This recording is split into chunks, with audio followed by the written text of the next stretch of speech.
Mesdames et messieurs, bonsoir et bienvenue à Focus des entreprises. C'est avec un très grand plaisir que je vous sais nombreux chez vous pour ce nouveau programme. Nous sommes donc dans la deuxième partie, en fait, ce qu'on peut appeler la deuxième saison. Nous sommes ici pour pouvoir parler d'un sujet important. Nous parlons des assurances et nous avons déjà eu à vous présenter la première émission qui avait reçu un certain nombre d'acteurs principaux de ce secteur. Notre inquiétude est la même qu'aujourd'hui.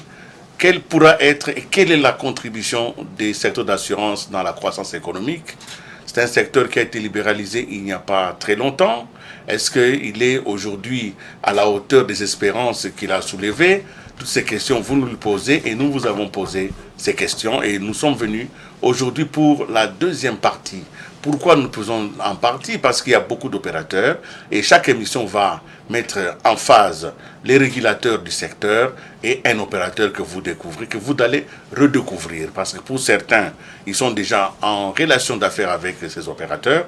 Pour d'autres qui ne l'ont pas encore fait, qui ne savent même pas qu'ils peuvent s'assurer, c'est l'occasion de découvrir ces nouvelles offres qui nous sont données.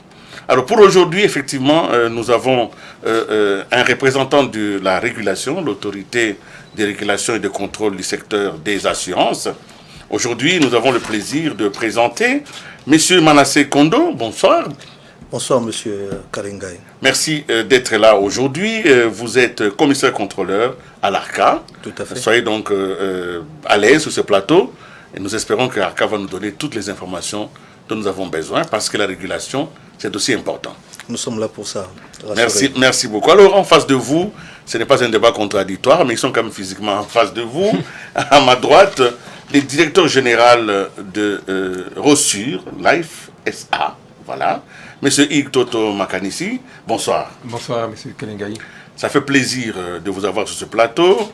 Depuis tout ce temps que j'ai cherché à vous avoir à côté de moi pour une émission, merci d'avoir accepté. Je sais que vous êtes un homme excessivement chargé pour avoir accepté de venir. C'est que vous croyez au secteur des assurances. Absolument, sinon je ne serais pas là. Voilà, donc Rossure a commencé à fonctionner dans notre pays. Rossure va nous permettre de comprendre quelle est son offre et surtout quelle est sa lecture du secteur. Mais vous êtes quelqu'un quand même qu'il faut que je présente un peu plus. Vous avez déjà été PCA de l'ANAPI entre 2015 et 2022, ça fait 7 ans, donc vous aviez une expérience de l'investissement dans le pays.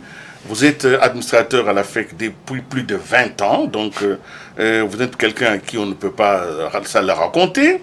Vous avez été président de la Commission nationale Industrie FEC pendant 5 ans. Vous avez été DGA de la CILU. Je crois qu'à cette époque-là, nous cherchions des interviews. Vous étiez très occupé, les ciments étant très rares à cette époque-là. Vous avez été directeur de Malta Forest, administrateur à la BCDC, toujours un peu plus de 6 ans, administrateur de ATIDI. ATIDI, c'est l'agence pour l'assurance du commerce en Afrique depuis 2021 à ce jour. Cette ATIDI est basée à Nairobi. Nous sommes donc au Kenya, où vous représentez Burundi et le Congo. Voilà, vous êtes quelqu'un d'assez expérimenté, si je peux dire seulement expérimenté, pour ne pas avoir une langue de bois. Hein. J'espère que vous allez nous dire exactement de quoi il s'agit quand on parle d'assurance. Vous n'êtes pas venu seul, vous êtes venu aujourd'hui avec un autre cadre important de votre entreprise de Rossure, c'est Olivier Fidami. Bonsoir. Bonsoir, monsieur Kalingai. Voilà, cette fois-ci, je ne me tromperai pas. C'est Olivier Fidami. Exactement. Alors, je vous ai demandé, mais Fidami, est-ce que c'est congolais, ça? C'est une erreur que je pose, mais c'est pas moi, hein. Beaucoup de gens se posent la question. Fidami. Ben, vous savez, c'est pas une abréviation. Non. Comme vous savez, c'est à la mode. Je suis congolais de père et de mère. Merci. Vous êtes responsable de conformité au niveau des Rossures. Voilà un peu le panel de ce soir. Nous allons avec eux discuter un tout petit peu, voir dans quelle mesure notre pays peut profiter de cette inventivité. Le législateur a préféré ouvrir les secteurs d'assurance qui étaient le monopole de la SONAS. Aujourd'hui, ce n'est pas ce monopole, d'autres entreprises sont nées. Mais ma première question, je la pose d'abord au DG de Rossure, elle est sur notre économie. Oui. Alors, pour pouvoir se rassurer, pour pouvoir assurer son business, Et nous tirons ça de l'activité économique. Mais cette activité économique, comment elle se présente? Parce que c'est de cette activité que les chiffres d'affaires des assurances peuvent sortir. De votre point de vue et votre longue expérience, quelle est la situation économique de notre pays aujourd'hui? Merci beaucoup, M. Kalengay. Pour répondre à cette question, je vais essayer un peu de parler de l'aspect macroéconomique. Comme vous avez constaté, ça fait quand même plusieurs années que notre pays connaît un taux de croissance positif. L'année 2022, le taux s'est situé aux alentours de 6,6% de croissance. En 2023 également, on attend plus ou moins 6,8%. C'est pour dire que l'activité économique est en croissance, le PIB également est en croissance. Alors, les grands contributeurs de l'économie congolaise, c'est notamment le secteur minier, qui apporte, je crois, plus de presque 40% de PIB, suivi du secteur tertiaire, c'est-à-dire le commerce général et autres, à plus ou moins 34%, et puis le troisième secteur tertiaire, l'industrie, plus ou moins 25%. Alors, je dirais, c'est vrai, aujourd'hui, il y a encore des défis majeurs, mais l'économie progresse. Dans l'économie, le pays progresse, et nous espérons que il y aura encore des signaux beaucoup plus meilleurs dans les jours à venir. Quand vous avez vu même le baromètre national, dont le président de la République est très préoccupé par le climat des affaires, ça reste un peu préoccupant, mais je crois que comme tout le monde est quand même d'avis qu'il faut également améliorer ce climat des affaires, je crois que tout le monde va mettre la main dans la pâte pour que les affaires aillent mieux. Évidemment, pour nous, en tant qu'assureurs, plus l'économie évolue, plus évidemment, comme vous avez dit, on tirera plus de profits de ces primes pour réinjecter ça dans l'économie et pouvoir évidemment favoriser les investissements dans divers secteurs. Une question de curiosité. Quand vous dites l'économie progresse, alors ça me pose une autre question. Comment alors, dans le pays, les gens ont l'impression que nous reculons? Comment les gens ont l'impression que rien n'avance dans le pays? Cette dichotomie dans la compréhension viendrait d'où? Oui, évidemment, quand on parle de taux de croissance, on voit l'aspect qu'on dit macroéconomique. Bon, évidemment, c'est généralement rattrapé par l'inflation. Je crois que comme on a connu en fin 2012, le taux d'inflation était à 13%. Cette inflation maintenant rattrape la croissance, mais comme j'ai dit, donc on espère que le choc qu'on a connu début juillet-août de cette année-ci, avec des pressions inflationnistes, que ça va être résorbé pour pouvoir évidemment assurer aux Congolais un quotidien meilleur. Donc c'est peut-être ça, mais c'est donc le côté social. On espère que ça va être beaucoup amélioré, effectivement. D'accord. Alors, Monsieur Fidami, vous êtes contrôleur, vous faites un peu de la conformité. C'est quoi exactement? Quand vous dites responsable conformité, conformité à la loi, conformité aux exigences du marché ou au profit sous-entendu dans les opérations? C'est quoi exactement le travail de conformité? Alors, M. Kalinga, à l'entame de mon propos, permettez-moi de vous remercier de nous recevoir sur votre plateau. Alors, le métier de la conformité est un métier nouveau qui, je dirais, a commencé par s'émanciper de la fonction juridique habituelle que la plupart des compagnies avaient l'habitude d'avoir. Un conseil juridique. Exactement. Alors, la fonction conformité est une fonction qui vient au diapason de la fonction juridique, en ce sens qu'elle commence d'abord par essayer de contrôler ce que fait la fonction juridique par rapport aux différents textes de loi qui existent en République démocratique du Congo. Mais à côté de cela, il y a un autre volet qui va au-delà du simple contrôle de la fonction juridique. C'est aussi celui, de manière assez générale, d'accompagner l'institution ou encore l'entreprise dans ce qui concerne le risque de non-conformité. Le risque de non-conformité peut être défini comme étant les risques auxquels l'entreprise ou encore la société, les risques que la société peut être exposée par rapport au fait qu'elle ne se conforme pas aux différents textes de loi, mais aussi aux différentes réglementations qui existent non seulement dans le pays, mais aussi à travers l'international, parce que, comme vous le savez, la République démocratique du Congo est signataire de plusieurs chartes, tant sur le plan africain qu'à l'international. Risque de non-conformité, ça nous amène directement au régulateur. Vous contrôlez. Alors, le travail de contrôle par rapport au régulateur en ce qui concerne le secteur des assurances, ça répond exactement à quel terme de référence? Vous faites quoi exactement? Vous contrôlez quoi? Bonne question.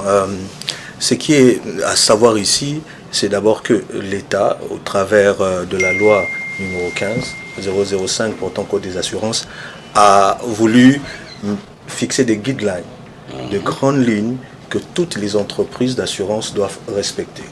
Donc dans un marché concurrentiel et libéralisé, il faudrait qu'il y ait des grandes lignes, que tout le monde est soumis au respect des grandes lignes qui ont été établies par la loi.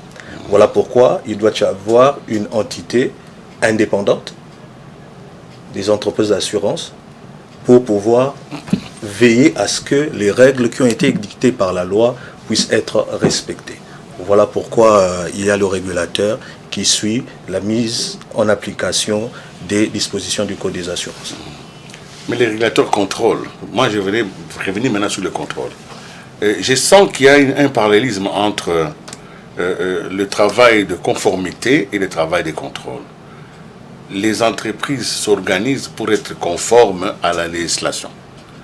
Les régulateurs contrôlent si elles ont vraiment respecté cela. Ça se passe comment? Quels sont les ponts? Vous réveillez le matin et dites, bon, je vais contrôler les reçus. Ça se passe comment? Les contrôles sont suscités par qui? Est-ce que c'est une demande de l'entreprise ou c'est un ordre que le régulateur se donne lui-même à des périodes précises?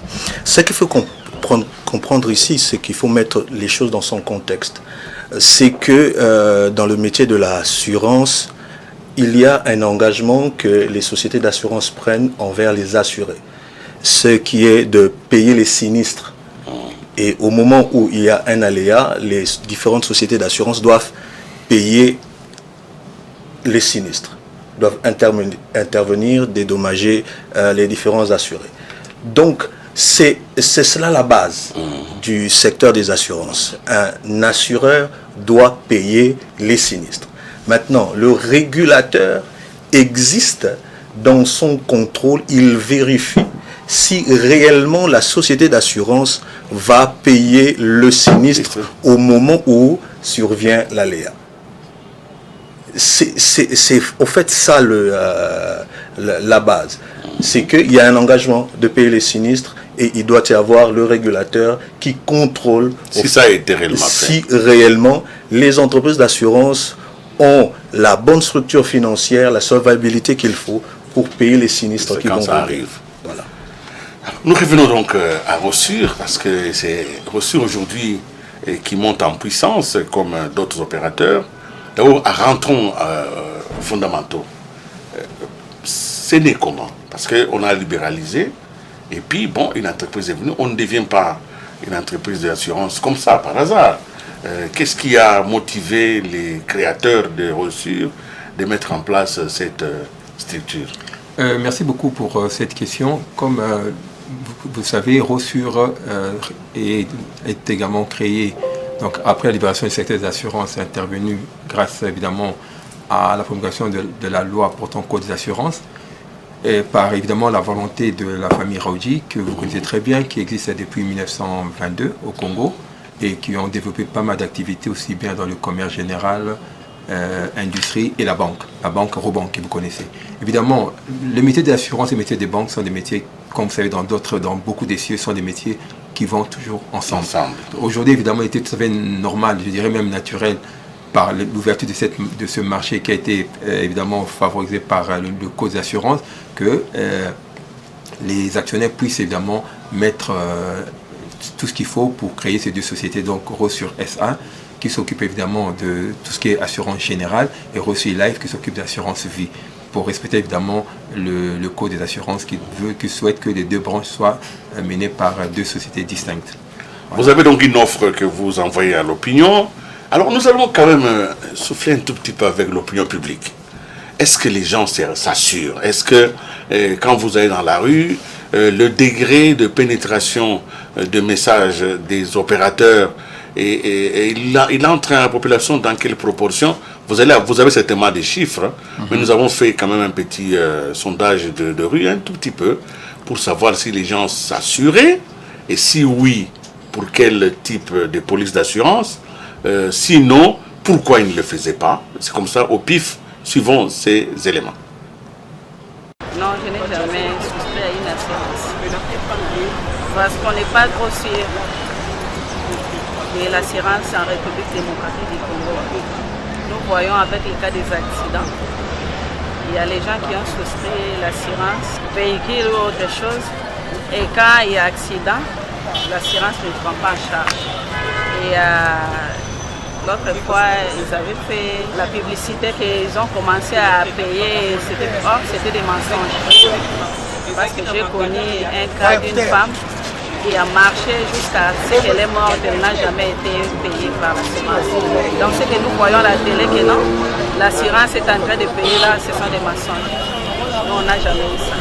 yango ezalaka bien okotuta to mwana moko na nzela to mutuka oleke leta alukile makambo ebele to boluka na makambo ebele wana assurance eza kocouvrir yo ekocouvrir yo na makambo ebele surtout biso bato ya nzela totambola mingi loba na bao batambola mingi te nayebi te me biso totambolaka mingi esenga fo ezala po esungaka mingi esunga mingi na baka mingi na nzela mwana moko boye alekani pa oniati frein ntango so chrétien kaka ma bando lukile makambo ebele ntango assurance ezali moniki oza sauve ese esunganga mingi surtout ndenge na biso totambolaka mingi omona mwa erreur mo esalami o chrétien motuka bato ono futa couleur bon ça va awa namoni nakopesa $10 ote obana lukila makambo ebele bon ça va si c'est comme ça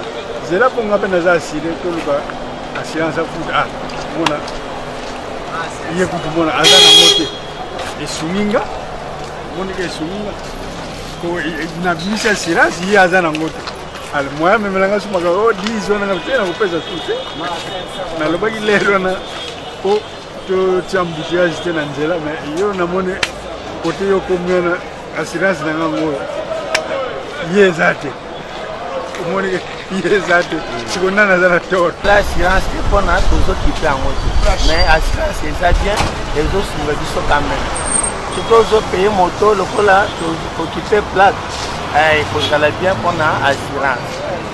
Maintenant elo nini ezosalaki osala te ti sikoyo mbongo ezangi eza nini bacondition eleki mbongo eza mais ka négligence kaka négligence mais soki otie volonté okozwa na ye sonasi ozala bien anga de accident ekosunga oyo na makambo mosusu basombelanga assurance mpona ke ya kokima ya badanger mosusu tokutana nango lokola na banzela lokola place wana ngai nga namona lokola sonasi place wana lokola afacilita biso lokola tokokutana lokola na bakamo ya bagrave ngai nga natali ke mbongo ya kobongisa yango eza ngai te yango ke fo ke natinda ye lokola na nio na kota sonasi lokola bon ngai nanu te nakutana na ka depuis na banda mambaka oyo 6 ans yango nanu te nakutana na ka wana mais naza na bato mpe bakutana mpe na baka wana ya bagrave mpe bakenda mpe kuna mpe batravaille bango mais lele moko mpe eloko mpe namonaka mpe esu mpe bien te susu na biso susonasi lere atekela biso lokola baassurance na ye mais tomonaka mpe lokola bato misusu mpe akoki mpe atuti mpe accident moko mpe ya grave mais akokende boye sonasi babandi kobinisa ye ti ekoki koma yango mpe place wana mpe esalaka mpe lere moko mpe bien mpe ti misusu parce que dans l'entreprise dans la côté alors parce que les dans la finance on a dans la société on a entreprise ou bien soit dans la. Voilà, nous revenons sur ce plateau. Vous avez suivi avec moi ces avis. Alors je vais vous laisser réagir chacun selon la sensibilité, selon les éléments qu'il a tirés de ces éléments. Monsieur Kondo. Bon, les interventions de la population montrent bel et bien qu'il y a un travail à faire dans la sensibilisation sur les assurances. Vous savez, je l'ai dit tout à l'heure, que le travail de l'assureur, c'est payer les sinistres. Et la meilleure des sensibilisations pour que la population puisse s'assurer, c'est que la population puisse avoir des évidences, que les assureurs payent correctement les sinistres. Vous savez, dans nos différentes missions de contrôle, une petite anecdote, M. Kalengai, on s'est retrouvé dans la vérification de tout ce qui est sinistre à payer, un assureur qui a dû rembourser une voiture, une Prado TX, à un assuré. Imaginez-vous. Alors moi, en tant que chef de mission, je pose la question aux responsables, mais je n'ai pas vu ça à la télé. Pourquoi cette bonne nouvelle n'est pas parvenue? Il n'y a que les mauvaises nouvelles. Donc, c'est la bonne sensibilisation des assurés, du grand public à prendre des assurances. C'est dans l'épreuve que nous mettons devant eux dans la gestion et dans l'indemnisation du sinistre. Voilà. Monsieur Fidami. Alors moi je commencerai mon propos par une citation qui dit qu'un arbre qui tombe fait plus de bruit qu'une forêt qui pousse. Certes, il y a un passif que nous traînons depuis bien avant la libéralisation, qui continue jusqu'à maintenant à faire son bonhomme de chemin. Mais force est de reconnaître que depuis la libéralisation du secteur, avec le nombre qui ne cesse de s'accroître des acteurs sur le marché, tant dans le volet des acteurs principaux que sont les compagnies d'assurance, que les intermédiaires en assurance qu'on appelle communément les courtiers, les mandataires non salariés, mais aussi ceux qu'on peut qualifier de mandataires de manière générale, qui soient intermédiaires, tous sont en train de contribuer à, premièrement, apporter la bonne information, parce qu'il faudrait savoir que l'assurance, c'est d'abord un contrat. Et ce contrat est une prestation. Généralement, les parties en présence ne sont pas toujours les mieux outillés, parce que comme vous le savez, l'assurance est un tout petit peu technique, ce qui fait que par moment, pour le commun mortel, il suffit d'alléguer que nous avons une assurance sans forcément entrer dans les garanties pour savoir qu'est-ce qui est réellement couvert. Donc il suffit d'avoir une police d'assurance pour est-ce que c'est la faute des assurés ou bien c'est la faute de l'assureur qui ne donne pas toute l'info? Alors, on a l'impression que c'est des contrats pièges. Non, les gens signent sans savoir et quand ça arrive, on lui dit non, à l'article 15, vous êtes engagés, et ce n'est pas nous payons rien. Il faudrait faire un distinguo entre la responsabilité de l'assureur sur ce qui concerne le devoir de conseil et d'information et la responsabilité de l'assureur pour ce qui concerne son besoin en termes de couverture. Il existe un document que l'assuré est supposé remplir pour exprimer son besoin, qu'on appelle la proposition d'assurance. Parce que l'assureur n'est pas magicien pour savoir quel est le besoin de couverture de l'assuré. Il faudrait que ce besoin puisse être clairement exprimé. Et la meilleure manière d'exprimer ce besoin de couverture s'exprime par un document qu'on appelle la proposition d'assurance. Lorsque ce document est bel et bien rempli, l'assureur, à son tour, a une idée du risque à couvrir. C'est sur base de ce besoin qu'il va premièrement tarifer et deuxièmement produire une police d'assurance, donc le contrat, avec les clauses qui seront à la disposition de l'assuré. Vous gardez encore la parole. Je vous en prie. Vous avez la parole. Dans ces conditions, dans une population qui n'est pas instruite, on ne va pas se voiler la face. Beaucoup de Congolais n'ont pas été à l'école, mais ils ont des activités, ils gagnent de l'argent. Les subtilités intellectuelles des contrats, vous comprenez pourquoi ils ne peuvent pas venir. Ils ne voient pas comment aller souscrire une police d'assurance si la compréhension est aussi académique et intellectuelle. Les gens préfèrent se retirer là où ils ne peuvent rien comprendre. Il n'y a pas d'assurance pour les illettrés, les analphabètes, les non-éduqués. Il n'y en a pas. Il n'y a que ceux qui peuvent comprendre. Alors, j'aimerais ici aller dans deux sens. Le premier sens, c'est que nous sommes en train de travailler tous ensemble pour que nous puissions avoir une meilleure inclusion assurantielle. Cette inclusion assurantielle passera forcément par différents opérateurs économiques. Nous pensons ici, nous aujourd'hui, mettre à contribution toutes les parties prenantes du pan de l'économie. Nous pensons ici associer, que ce soit les telcos, que nous avons ici en République démocratique du Congo, toutes ces sociétés de téléphonie mobile, qui ont à côté aujourd'hui ce qu'on appelle les sociétés de mobile money.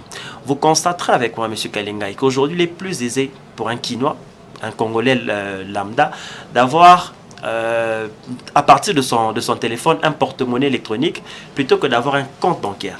Donc avec ce système, nous nous sommes rendus compte qu'il y a une meilleure inclusivité financière et nous pensons, nous, en tant que compagnie d'assurance, travailler dans le même élan pour que nous puissions aussi apporter une plus grande inclusivité assurantielle. Ça va donc passer par de la pédagogie. Ça va donc passer par effectivement des grandes campagnes de marketing, de communication. Mais rassurez-vous, l'assurance n'est pas élitiste. Loin de là. Loin s'en faut de penser que l'assurance est une question élitiste. Bien au contraire, c'est beaucoup plus un besoin qui est ressenti par toutes les populations, par toute la population, que ce soit les ménages ou les opérateurs économiques. D'accord, déjà Toto. Merci. Même question. Okay. Merci au fait pour compléter Olivier et également M. Bondo. Donc j'ai suivi avec attention évidemment les éléments. Au fait, il faut se dire, comme il a dit Olivier, l'assurance c'est quelque chose de très simple. C'est pour cela c'est le rôle du régulateur qui est à l'ARCA de nous contrôler.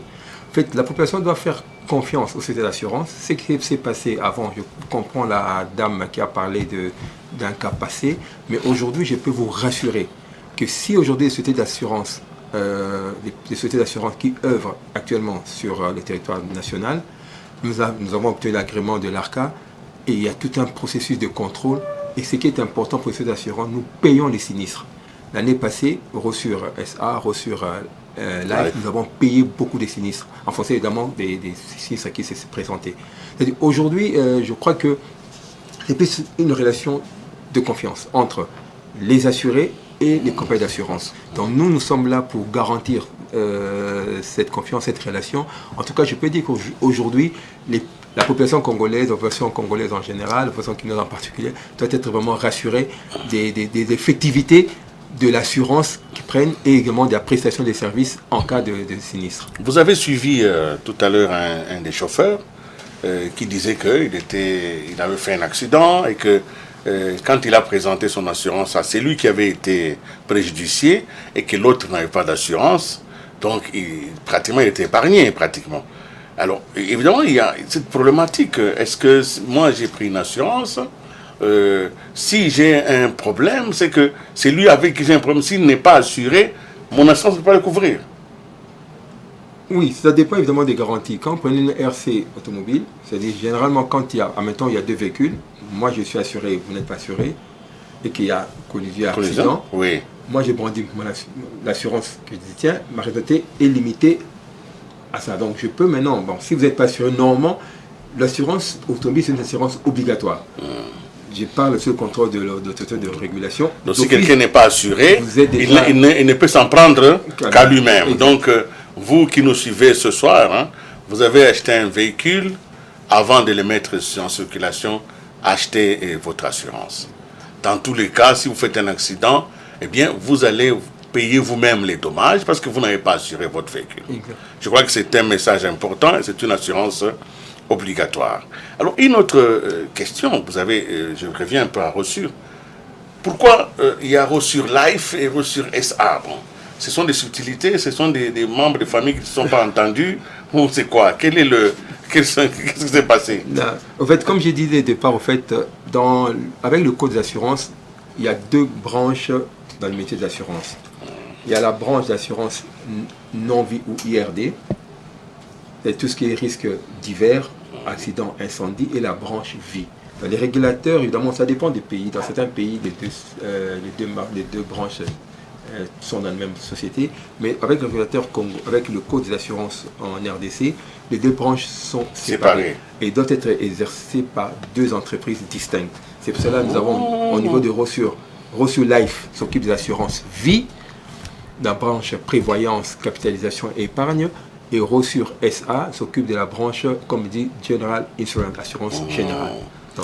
Donc en fait, nous sommes en présence de deux entreprises, mais qui ont un seul investisseur. Oui. Ok. Alors, évidemment, quand le régulateur s'approche d'un opérateur comme Rossure, et c'est que vous n'allez pas le dire sur le plateau, mais si vous pouvez le dire, il serait très content. Qu'est-ce que vous lui reprochez souvent à Rossure, comme ça, c'est entre nous. Bon, déjà, il faut dire que nous, quand on s'approche de toutes les sociétés d'assurance, on a certaines choses que l'on regarde. Bien évidemment, il y a tous les aspects de gouvernance. Parce que peu importe les fonds que vous donnez, vous investissez dans une société d'assurance, ces entreprises-là doivent être dirigées par des personnes qui ont une probité morale, mais aussi qui ont des compétences. C'est la raison pour laquelle nous avons M. Toto ici. Vous avez aussi un grand pinceau son CV.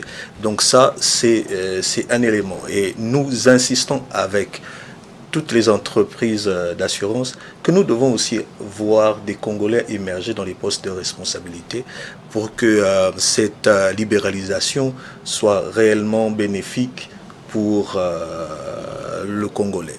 Donc c'est une exigence du régulateur que nous sommes. Voilà pourquoi vous avez des Congolais qui sont actuellement DG des sociétés d'assurance. Ça, c'est déjà un aspect au niveau de la gouvernance. Il y a plusieurs autres aspects que nous regardons.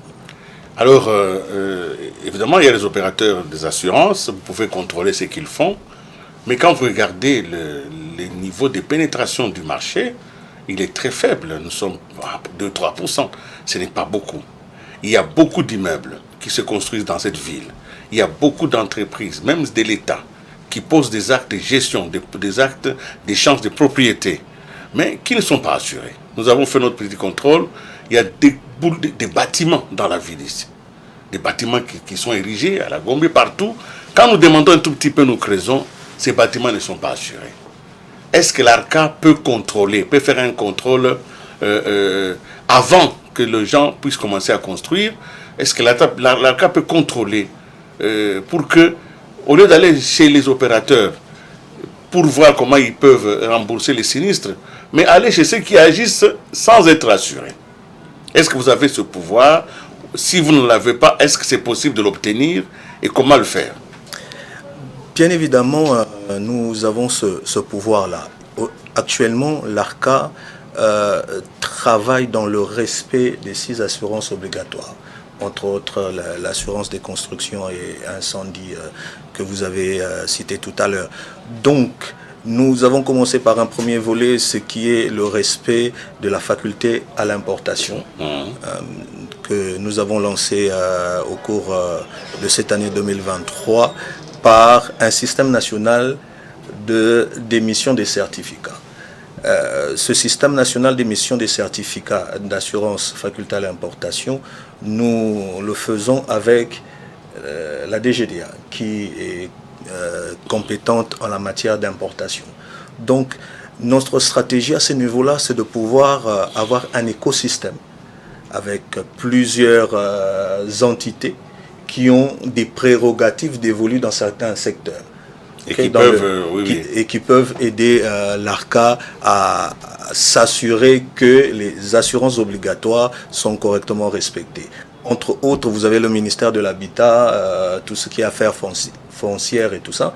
Alors, comme cet écosystème va se mettre en place, le ministère de l'Habitat, les affaires foncières seront, je dois le dire, des acteurs de contrôle du respect de l'obligation pour l'assurance construction. Donc il y a tout ça qui est en train de se mettre en œuvre. Mais quand on examine bien cette proposition, je vais demander aussi aux assureurs de réagir par rapport à ça, parce que c'est une question fondamentale.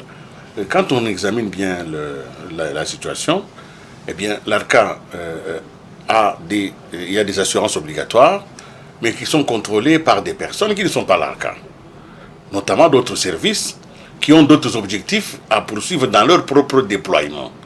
Qui va faire le travail à votre place? Vous pensez que la DGDA va s'occuper de ça de manière permanente? Et comment vous faites, parce que ce sont des actes qui sont posés, c'est des contrôles, c'est payant tout ça. Comment vous faites pour que ces fonds-là reviennent vers l'ARCA? Est-ce que l'ARCA ne peut pas, comme d'autres services, avoir des inspecteurs qui vont directement sur les lieux pour contrôler? Faut-il sous-traiter cela? Bon, ce qu'il y a, c'est que nous ne sous-traitons pas. Les attributions de l'ARCA ne sont pas à sous-traiter. Mais nous respectons aussi les attributions des autres organismes. Par exemple, vous avez une belle voiture, M. Kalengai. Celui qui doit contrôler au niveau de la route, c'est le policier qui est là. Donc, l'ARCA doit travailler ensemble avec le policier pour qu'il y ait des contrôles au niveau de chaque carrefour pour que nous puissions nous assurer qu'il y a le respect de l'assurance RC automobile. Donc, c'est un partenariat qui est fait entre la police et l'ARCA. Et il fonctionne jusqu'à maintenant, vous voyez qu'il fonctionne? Nous sommes en train de travailler pour que cela soit mis en place. Mais je vous informe que beaucoup de bâtiments ne sont pas assurés. Hein. Nous avons... Circuler un peu à titre personnel comme ça, vous allez voir que la plupart des gens font l'effet du prince et se passent bien des autorisations et de l'obligation d'assurer les bâtiments. Tout à fait. Ça, nous avons bien fait cette enquête-là. Nous avons les rapports des différents bâtiments qui ne sont pas assurés. Donc, pour nous, nous avons un département d'assurance obligatoire, de surveillance des opérations d'assurance, qui a des inspecteurs qui descendent sur le terrain pour pouvoir vérifier quels sont les différents bâtiments qui ont été assurés ou pas, à ce niveau-là. Mais nous voulons aussi mettre des points de contrôle. Si au moment où vous voulez obtenir une autorisation de bâtir et que celui qui est habilité à vous donner le document d'autorisation de bâtir vous exige d'avoir de l'assurance, vous payez votre assurance. Ça serait très bien. Je crois que si c'est cela qui est fait, ça va vraiment aller très bien. Mais alors pourquoi est-ce que les gens hésitent d'aller s'assurer? C'est quand même un peu anormal. Dans les comportements de l'homo economicus, je crois qu'un être humain est prudent. Quand il a des moyens qu'il met dans une opération, il veut se rassurer que s'il y a un sinistre, il ne va pas tout perdre. Mais pourquoi une résistance à l'assurance dans le pays, monsieur Toto? Merci beaucoup pour cette question, monsieur Kalengai. Donc, je profite d'ailleurs pour vous remercier pour l'organisation de cette émission. Pour abonder dans le même sens que monsieur Bondo, je vais quand même préciser aussi que la personne ne doit pas confondre l'assurance avec une taxe.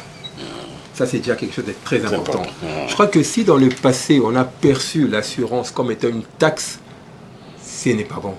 Parce qu'une fois aussi, j'étais en train de travailler avec une structure où ils voulaient positionner l'assurance comme une taxe. Ils disent non, l'assurance n'est pas une taxe, c'est un service. Comme M. Bondo l'a dit, aujourd'hui, l'assurance, quand vous investissez, vous avez parlé des bâtiments aujourd'hui, je crois que c'est d'abord une assurance obligatoire. C'est d'abord pour sécuriser l'investissement. Ce n'est pas pour faire mal, mais c'est plutôt pour sécuriser. On le voit aujourd'hui, si un bâtiment prend feu, si vous n'êtes pas assuré, tout l'investissement part. Si vous faites une route où il y a une assurance décennale de 10 ans, si la route est mal construite 5 ans après, si la route n'était pas assurée, l'investissement finit. Aujourd'hui, l'assurance, c'est d'abord un effet qui vient renforcer l'économie d'un pays. Dans toutes les économies mondiales, c'est l'assurance qui fait, je peux me permettre de cette méthodologie, qui assure évidemment les investissements.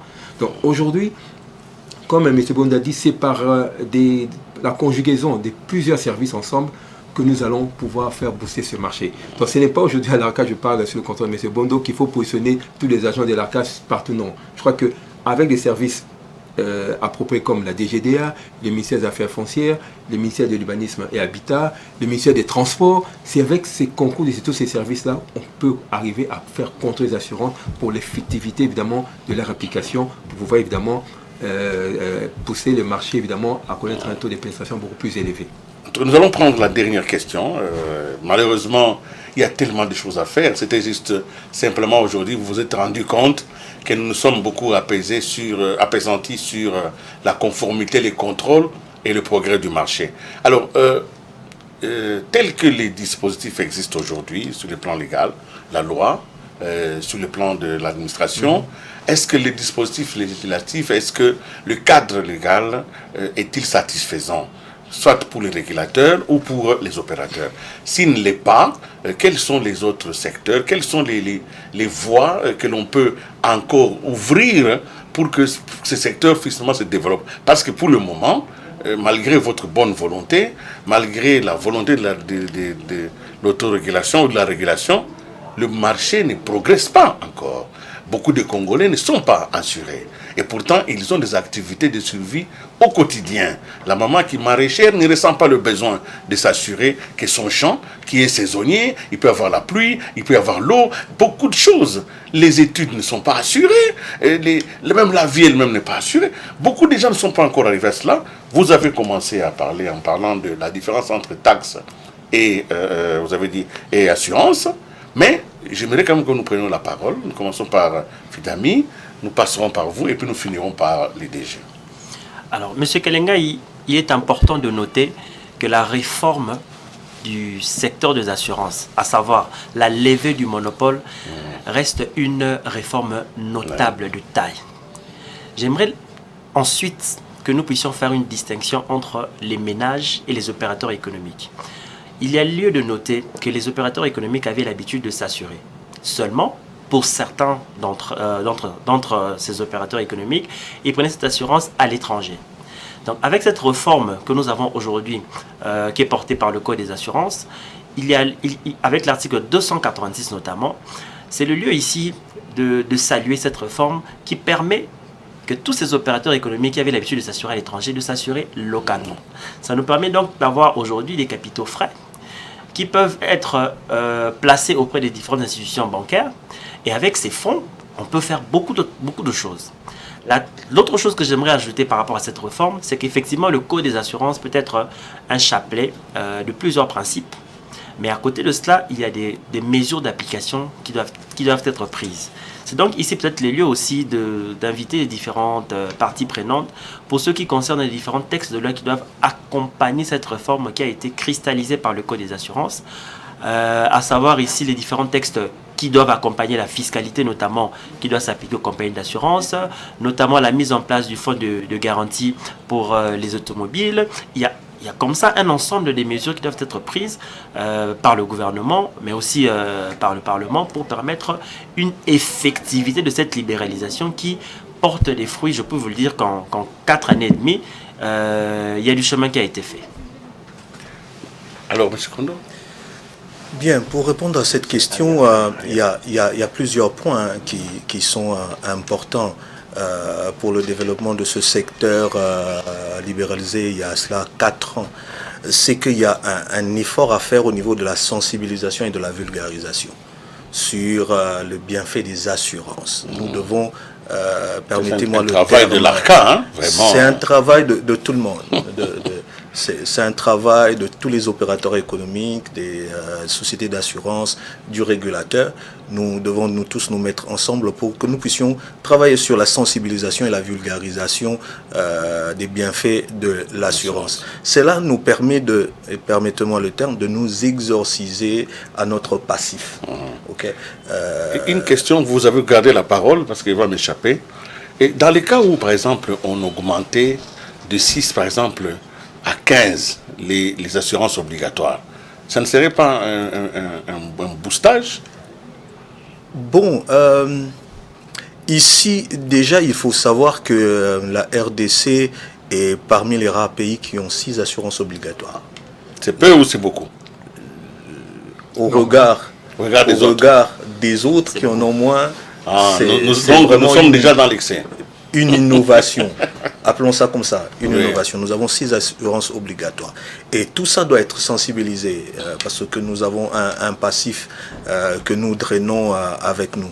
Donc c'est le premier travail au niveau de la sensibilisation et de la vulgarisation. Le deuxième travail, c'est que nous sommes en 2023, nous devons nous digitaliser.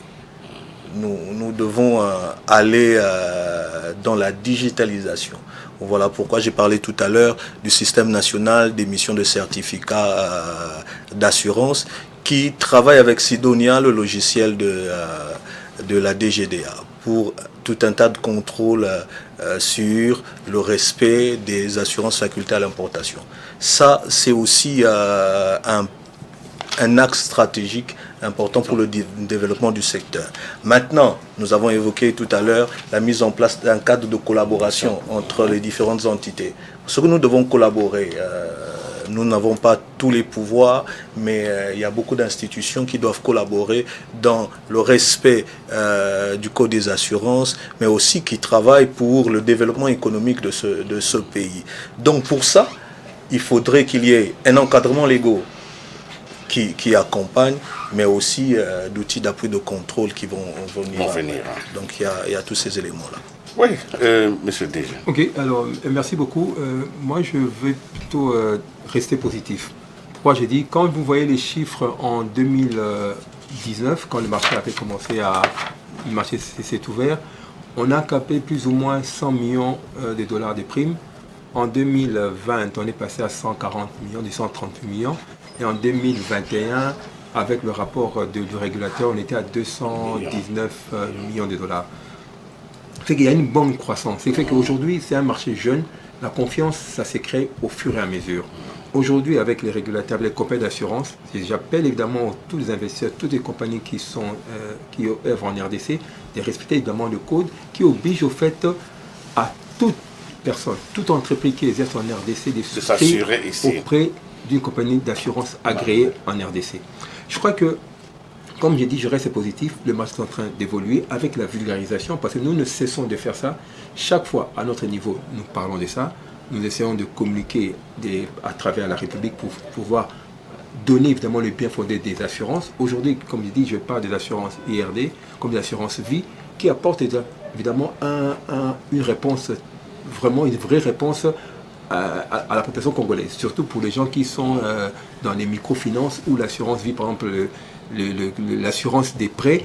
C'est une vraie réponse à une problématique que des institutions des microfinances avaient. Maintenant, auprès des microfinances, il n'y a plus cette problématique-là de quand il y a un décès ou une perte d'autonomie, on ne sait pas comment répayer l'argent, c'est l'assurance qui paye.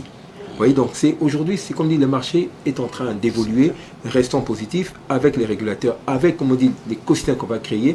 Et moi, je crois fermement à cette volonté que demain, toutes les entités qui sont appelées à pouvoir aider les assureurs et aussi bien l'ARCA à booster ces marchés seront évidemment autour d'une table pour que nous puissions travailler ensemble pour évidemment faire progresser ce marché. Merci beaucoup, Monsieur Ig Toto, DG de Raussure Assurance. Merci vraiment de votre participation à cette émission qui n'en est que dans sa deuxième phase. Nous espérons, avec Raussure et les autres et l'ARCA, continuer à vulgariser parce que nous sommes bel et bien préparés pour accompagner les secteurs. Merci beaucoup à M. Manassé Kondo, analyste et contrôleur principal à ARCA. Merci vraiment d'avoir donné toutes ces informations. Je crois que ceux qui nous ont suivis ce soir sont édifiés. En tout cas, moi, j'en suis vraiment parmi ceux qui sont édifiés. Merci Olivier Fidami, responsable conformité Raussure Assurance. C'est moi. Voilà. Nous avons donc posé une problématique. Et je crois que nous avons des réponses.